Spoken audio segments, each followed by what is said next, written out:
Just about the work with Boots. Did you work together one time? Was it over multiple days? And how was the work beneficial? Yeah, more than one time. Yeah, and he helped me really good, and I'm very grateful.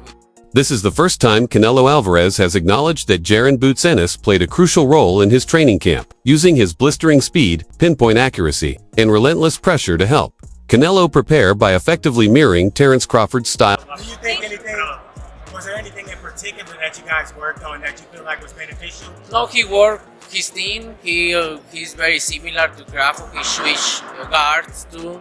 He's fast.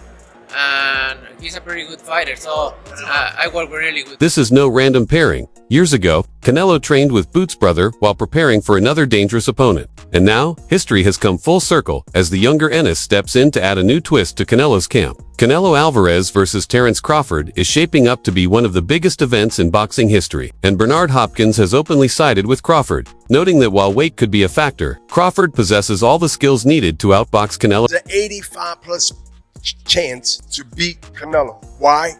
He's not going in there to prove something, which will fall into Canelo's hand. He would love for him to prove something. That means you will stay there and try to prove something. Since the official announcement, anticipation for this match has skyrocketed, reaching a fever pitch as fans and analysts dissect every detail from strategy to stamina, fully aware that this fight could reshape the course of boxing history. You mean about what is around the fight? Yeah, it's the biggest. It'll be seen by the most people. Yeah, you're right. Stadium fight, the biggest event. The Stadium Showdown is set to be the biggest event yet, with tickets selling out like hotcakes and media hype reaching a frenzy. Las Vegas is already buzzing with the feeling that something historic is about to happen. This isn't just a clash of champions, but a collision of legacies, styles, and eras, where every round will test the greatness of both men. No, it's Riyadh season, Netflix, everybody around this fight. You can see how big is this fight, you know? And you have two of the best fighters fighting each other. So Saturday, September 13th, we want to see who's. Joe Rogan and his team have thoroughly analyzed both fighters' preparations and motivations, describing Crawford's approach as methodical and deliberate. They contrasted this with another fighter previously accused of chasing a money grab, emphasizing that Crawford's major jump in weight class and extensive preparation prove he is taking this challenge very seriously. Enemy is fast, Right, like, he had to put on a lot of weight. No, and one made a career Like at their that weight major class. adaptations. The other one's just doing it for a money grab. He hasn't fought in 2 years. Well, he was doing it for legacy, and he prepared for this. It's not like he just had a fight at 147 and then jumped up to 68 3 months later. Yeah. Like That's a big jump, though, isn't it? He did a 68 's lot of big training, jump. put weight on, like real weight. Yeah.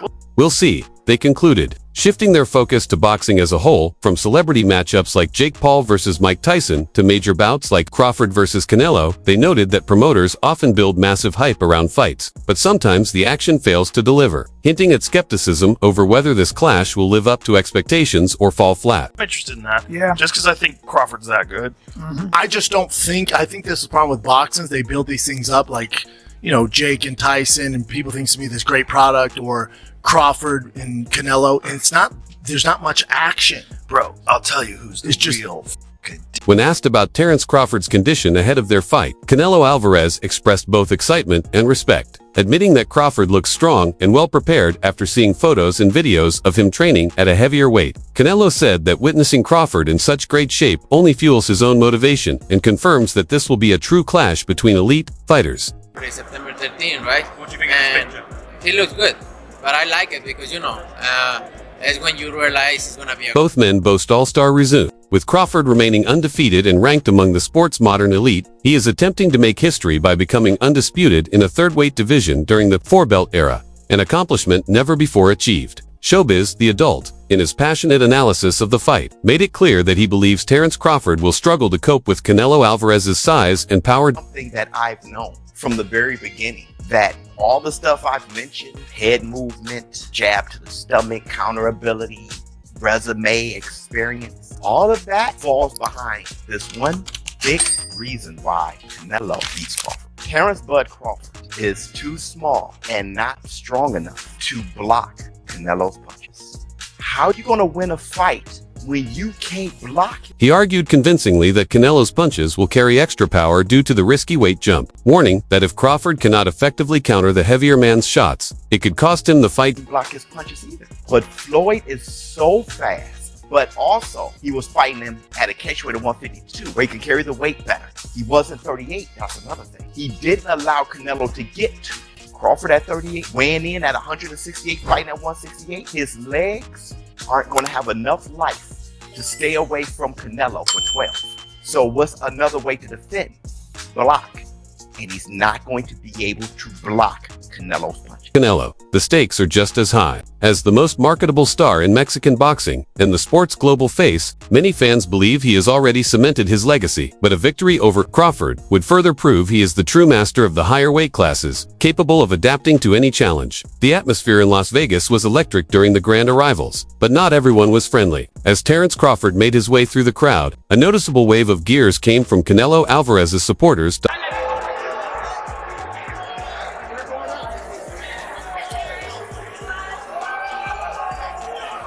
It was a classic fight week scene in Las Vegas, with passionate fans loudly showing support for their fighter and trying to rattle the opponent before a single punch is thrown. Crawford appeared unfazed by the reaction, but the moment underscored just how high the tension is leading up to this showdown. Booze when you came in. This is going to be a pro-Canelo crowd. How you feeling about that? Oh, this ain't nothing different than when I went to Scotland and fought Ricky Burns. So I'm cool with it. It's nothing different. At Allegiant Stadium, the biggest fight since Pacquiao and Mayweather? Hey, listen. They all gonna be quiet come Saturday. Hey, listen. They can't fight for him, so it don't matter. What's at stake goes far beyond championship gold, though there's plenty of that on the line. The winner will leave the ring as the undisputed super middleweight champion, holding all 4 major belts. For Crawford, it would be a historic achievement, making him the first male fighter to become undisputed in 3 different divisions during the 4-belt era and solidifying his place as one of the most accomplished fighters of his generation. In response to the jeers at the Las Vegas grand arrivals, Crawford's longtime trainer, Brian Bomac McIntyre, quickly shut down the criticism. After hearing fans claim that Crawford would run from Canelo, he calmly and confidently reminded everyone that Crawford has never fought scared, never backed down, and that his record speaks for itself. A lot of people in the crowd just now were saying Crawford's gonna run. Are you preparing your guy to run? Do it look like he's prepared to run? I've never seen him run, but they think he will. Have we let you down yet? Terrence Crawford responded with confidence and humor when asked about fans accusing him of running from Canelo. Instead of being shaken by the remarks, he turned the narrative on its head, saying that if he runs, it will be with his fists all over Canelo. His response made it clear that he isn't intimidated by the moment or the crowd, and that he plans to face the Mexican champion head-on rather than backpedal. They say you're gonna run, what do you have to tell them? I already said it before.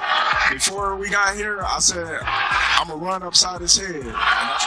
So he's gonna run, but upside Canelo's head, according to everybody.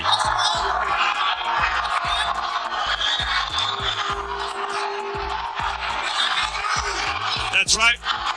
I see. I love each and every one of y'all, but come Saturday, y'all gonna be crying like I said.